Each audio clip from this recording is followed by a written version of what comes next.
She had a question around Gold Coast and Sunshine Coast property markets, particularly apartments, villas and townhouses. So she says, I hear that land does the heavy lifting and houses are better investments. And yes, for the primary residence in brackets, but I'd like your thoughts on buying into apartments in quality developments, Ben. Not just apartments, but apartments into quality developments, e.g. on the Gold Coast and Noosa. Does location do the heavy lifting? In this particular case, we're also got to go back to the fundamentals. So the fundamentals are still scarcity.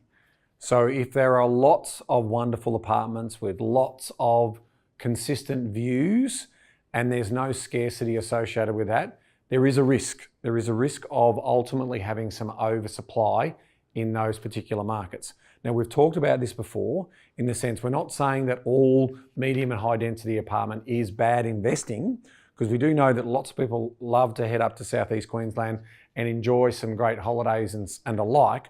But what we're talking about here is what's the fundamental drivers that's going to deliver long-term capital growth.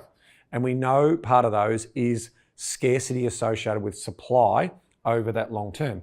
Now, what do we know about the coast of Queensland? It's quite long. We know there's still plenty of land there that eventually can be redeveloped into medium and high density accommodation. And through that alone, there's not that scarcity of supply. So what we'd be thinking about then is, well, what other scarcity elements are there? Like, have you got a unique view? Have you got a position that can never be built out in terms of for that particular apartment?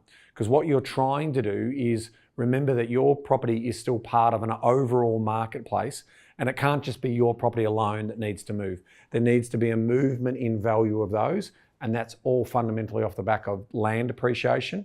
And so I would always be saying that depending if you want to get long-term strong capital growth, it wouldn't necessarily be a market that I'd be looking to enter into. I'd be sort of saying more, okay, townhouses or where the productive use of that land hasn't been fully utilised would be a good opportunity for that investment. Yeah, because I mean, if you have an apartment, we talked about it earlier this morning, but if you have an apartment that's right on a prime piece of land in Sydney that's overlooking the Sydney Harbour Bridge and the Opera House, that is a very, very rare piece of dirt that people would like to get their hands on. So if you apply our blanket statement around, try and steer clear of apartments, well then you'd sort of leave your head scratching at that point, going, but I have a look at the resales on those particular ones, and they do pretty good. Oh, well, that's the uniqueness. So, I mean, there's no more land there on which to build. There's regulation that limits the size of how tall you can also build as well. Now that might change in 100 years, but it's not going to change anytime soon because it interrupts the view of the Opera House. So that's a classic example of unique scarcity. So, Carolyn, you've gone to a fair few lengths to underline quality apartments here. You haven't just left it as apartments. You've mentioned it as quality apartments. So, is there a particular block you had in mind, or was it on Hastings Street, or was it right on the Noosa Point, or is there anything sort of special about the type of property that you were looking at when you asked that question? I suppose that I had in mind a 2-bedroom townhouse, probably 5 minutes from Noosa River, new development. Purchased off the plan. It settled a year and a half ago. Mostly owner occupiers, some renters, probably about 45 units in the dwelling.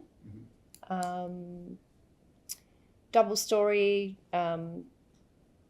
two-car garage, 3 bedrooms, north facing, around the 1.1.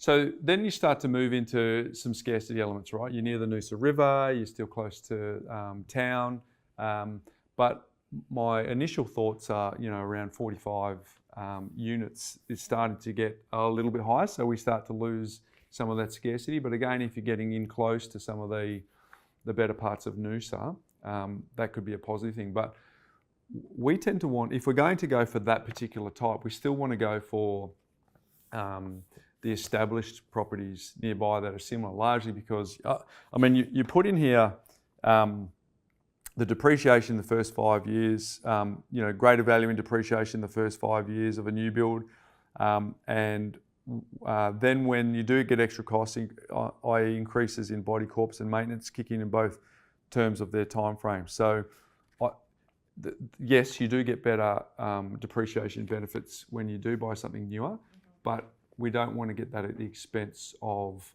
the growth that we might, because we pay a premium for the developer's margin, we pay a premium for the builder's margin. So ultimately, without actually looking at the specific development, still prefer to go down the established path.